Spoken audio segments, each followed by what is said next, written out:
नमस्ते, this side Bharti Bhavna Kaushik. So last कुछ videos में हमने बात करी थी इथेनॉल ब्लेंडिंग के बारे में, जो कुछ बहुत हद तक हमारे लिए सक्सेसफुल नहीं रही।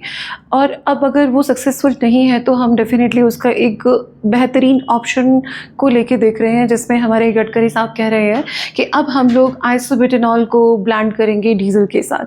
रिक्वायरमेंट क्या है? क्योंकि इंडिया एक्सप्लोर कर रहा है, जो भी मतलब काफ़ी चीज़ों को एक्सप्लोर किए जा रहा है वो कि डीजल के साथ ऐसा क्या ब्लेंड किया जाए जिससे हमारा कार्बन कंबशन कम हो।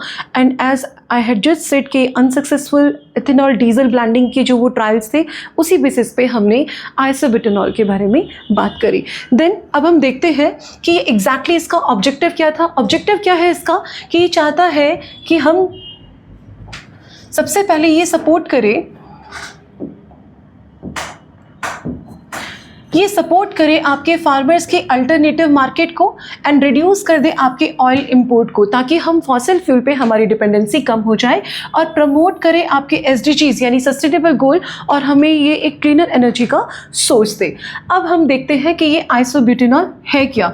It is a 4 carbon alcohol with the chemical formula. This is something C4H10 and O। This is isobutanol, और ये फ्लेमेबल भी होता है और कलरलेस लिक्विड के फॉर्म में पाया जाता है।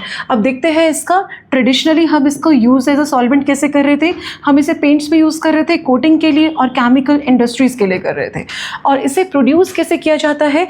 अगर हम पेट्रोकेमिकल प्रोसेस के अंदर देखें, जिसमें प्रोपीन को कार्बन मोनोऑक्साइड के साथ हाइड्रोजन की प्रेजेंस में हम क्या करते हैं, इस रिएक्शन को हम क्रिएट करते हैं, जिसमें हमें आपका ब्यूटेनॉल आइसोब्यूटेनॉल मिलता है। और अगर दूसरा देखें तो हम इसे फर्मेंटेशन के प्रोसेस से भी, हमें जो बायोमास का जो फर्मेंटेशन का प्रोसेस है, उससे भी हम आपके आइसोब्यूटेनॉल को बना पाएंगे। अब अगर आप इस पिक्चर को देख पा रहे हैं तो this is a picture, this is a map, जहाँ पे हम बात कर रहे हैं कि ये एशिया स्पेसिफिक में ही अप्रॉक्सीमेटली 39.2% ऐसा मार्केट जो रेवेन्यू जनरेट कर रहा है 2023 के डाटा के हिसाब से, जिसमें आइसोब्यूटेनॉल क्रिएट किया गया।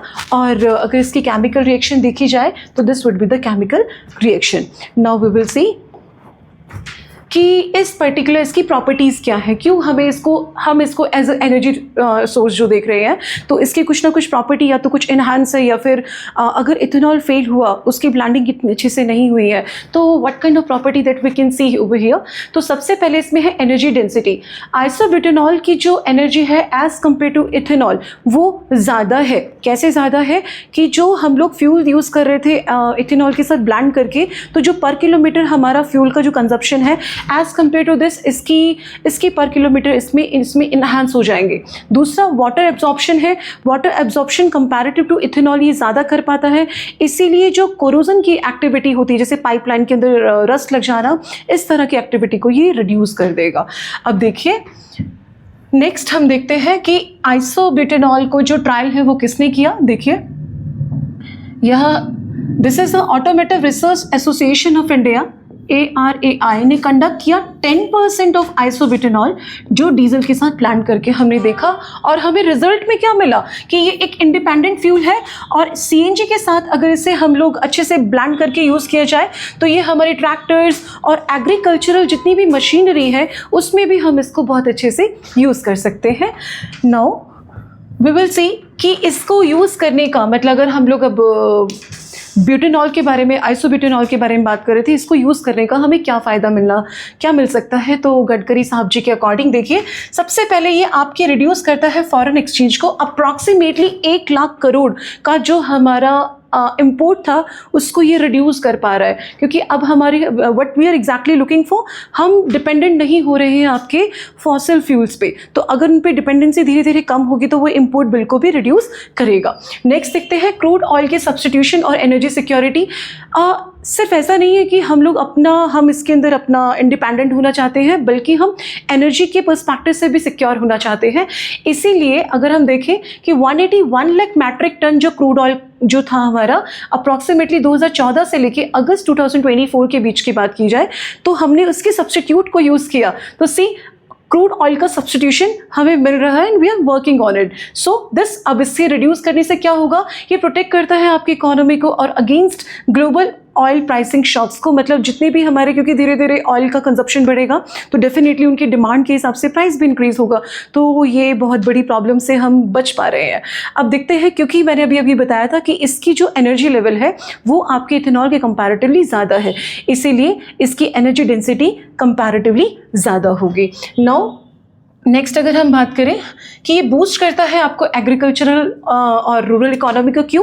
क्योंकि अब सिर्फ फार्मर्स के पास, अगर हम लोग उनकी जो मार्केट है वो कंपैरेटिवली काफ़ी वाइडन हो गई है। कैसे? शुगर केन, मेज, अब ना सिर्फ वो एक एग्रीकल्चरल क्रॉप के हिसाब से देखा जा रहा है, बल्कि इनके जितने भी हमारे रेजिड्यू, जैसे फॉरेस्ट की जो रेजिड्यू होते हैं या एग्रीकल्चर जो वेस्ट होते हैं, उससे हम फर्मेंट करके या पेट्रोकेमिकल रिएक्शन के थ्रू हम आइसोब्यूटेनॉल को क्रिएट कर पा रहे हैं। फिर डाइवर्सिफिकेशन हो जाता है, जिससे आपकी डाइवर्सिफिकेशन ऑफ जितने भी हमारे आइसोब्यूटेनॉल प्रोडक्शन है, जिसकी वजह से क्या होगा, हेल्प करेगा ये हमारे फार्मर की इनकम को स्टेबल करने में।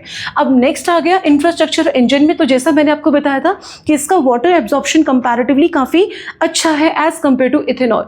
तो जहाँ पे वो कोरोसिव एक्शन को इथेनॉल में ज़्यादा देखा गया, तो यहाँ पे जो पाइपलाइंस वगैरह में, यहाँ पे अगर हम वेट अ मिनट, यहाँ पे हम पाइपलाइंस और स्टोरेज के अंदर हम देखा जाए तो वो कोरोसिव फैक्टर को हम कम कर पाए, जो कि इंफ्रास्ट्रक्चर में हमें काफ़ी हेल्प करेगा। इंजन की कंपैटिबिलिटी भी कंपैरिजन काफ़ी अच्छी है, और ये आपकी हाई एनर्जी, क्योंकि हमने बताया था कि एज़ कम्पेयर टू इथेनॉल ये बहुत अच्छा ऑप्शन हमारे लिए रहेगा। फिर अब अगर हमारे पास, अगर हमें ये सब चीज़ें अचीव करनी है, तो सबसे पहले ये हाई एफिशिएंसी बढ़ा देता है पर किलोमीटर के आवर्स, मतलब पर किलोमीटर के अकॉर्डिंग इसका कंजप्शन कम है as compare to the biofuel, या फिर हमारे जो हम और बायोफ्यूल को हम देख रहे थे उनके हिसाब से ये आपके रिड्यूस कर देता है इंफ्रास्ट्रक्चर को, क्योंकि वही आपके कोरोसिव फैक्टर जिनको हमको बार बार हमें ना टाइमली अगर रिपेयर भी करना पड़े तो डेफिनेटली हमारे इंफ्रास्ट्रक्चर कॉस्ट को बढ़ा देता है। फिर देखते हैं फ्लैक्सिबल है, क्योंकि इसको इसको सिर्फ आप क्या कहते हैं, हम डीजल के साथ ही नहीं, हम सीएनजी के साथ भी हम इसे ब्लेंड कर पा रहे थे, तो कंपैरेटिवली हमारे पास ज़्यादा ऑप्शन है आइसोब्यूटेनॉल को यूज़ करते हुए कि हम अलग अलग जो भी हमारे बायोफ्यूल या फिर हमारे जो ये क्रूड ऑयल वगैरह थे उनके साथ हम कंपैरेटिवली, मतलब वी हैव मोर ऑप्शंस। तो अब हम देख लेते हैं यूपीएससी पर्सपेक्टिव से कि एमसीक्यू अगर कुछ क्रिएट किया गया तो वी विल सी दैट। तो यहाँ पे देयर आर फ्यू ऑप्शंस।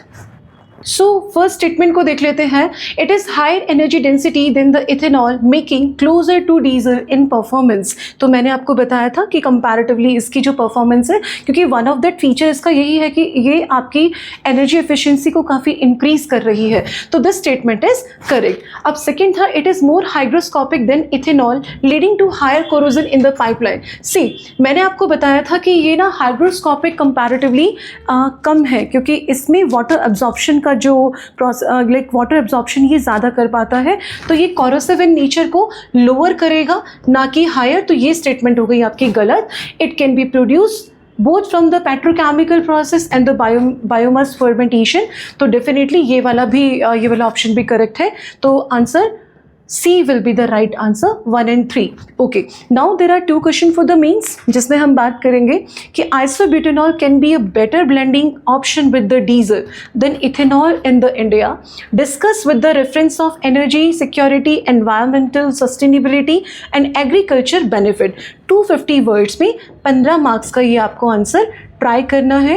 और अब बात करते हैं, examine the role of biofuel like ethanol and isobutanol in India, in India's energy transition. How can they help balance the goal of reducing oil import, ensuring farmer welfare and achieving climate target. तो ये दोनों जो question है, एक में सिर्फ हमने आपको आइसोब्यूटेनॉल को हमने कंपेयर किया इथेनॉल के साथ, और वहाँ पे हमने एनर्जी सिक्योरिटी, एनवायरनमेंट सस्टेनेबिलिटी और एग्रीकल्चर पर्सपेक्टिव के बेनिफिट से हमें आंसर लिखना है।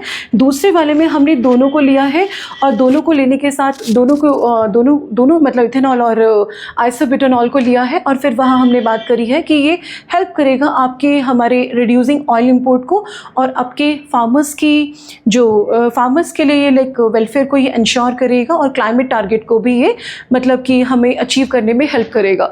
तो I am really expecting कि after just seeing this video you will be able to answer this easily. So we will stay tuned with us because हम इस तरह के टॉपिक्स के साथ आपके साथ जुड़े रहेंगे। जय हिंद।